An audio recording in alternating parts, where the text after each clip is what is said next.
Добар ден на сите.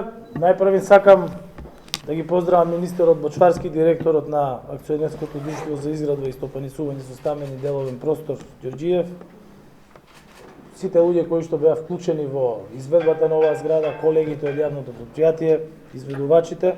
Меѓутоа пред се сакам да ги поздравам новите станари на оваа зграда во Неготино. Денес ми е навистина драго што сум во Неготино и што сум дел од овој посебен дел за сите вас.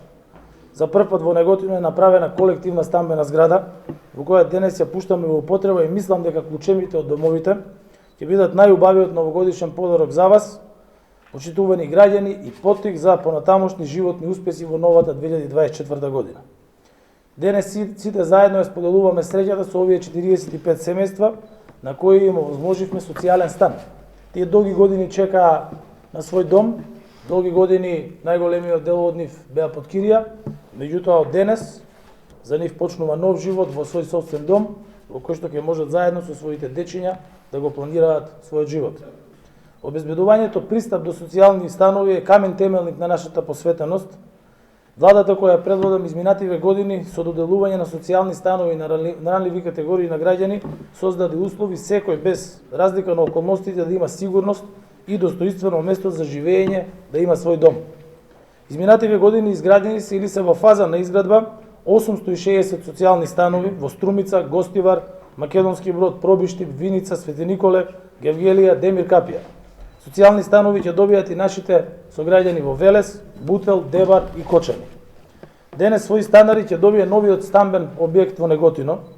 Градењето социјални станови ја одразува нашата посветеност на постигнување на инклузивни заедници и обезбедување на стабилност за ранливите категории на граѓани.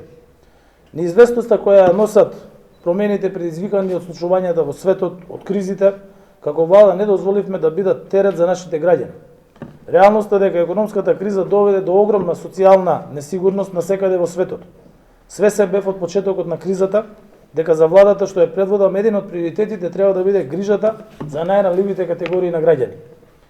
Наша цел како влада е секогаш да бидеме поддршка и подкрепа на немошните лица, самохраните родители, граѓаните кои се со привремени вработувања, социјално ранливите граѓани.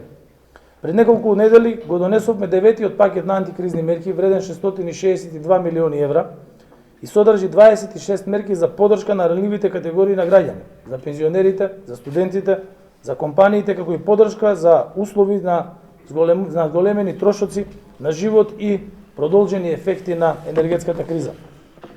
Со овие мерки се опфатени 120.000 млади лица, над 74.000 социјално ранливи категории на граѓани, над 180.000 пензионери, 40.000 земјоделци, речиси 540.000 корисници на апликацијата Мој ДДВ, 600.000 домаќинства со субвенционирана електрична енергија и над 70.000 компании исто така со субвенционирана цена на струја.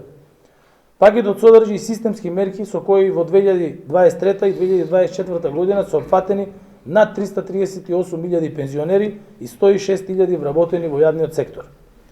Во пакетот вреден 2,7 милиарди евра се предвидени 16.000 милиони евра се предвидени 16.741 граѓанин, корисници на надоместок заради попреченост, самохраните родители, корисници на гарантирана минимална помош и родители на деца со попреченост до 26 години. Оваа група граѓани во наредните 5 месеци ќе добиваат по 2000 денари месечно.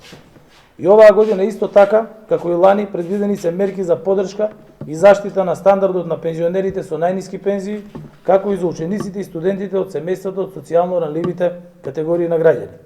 Мерките наменети за домаќинствата, граѓаните и земјоделците се во вредност од 156 милиони евра.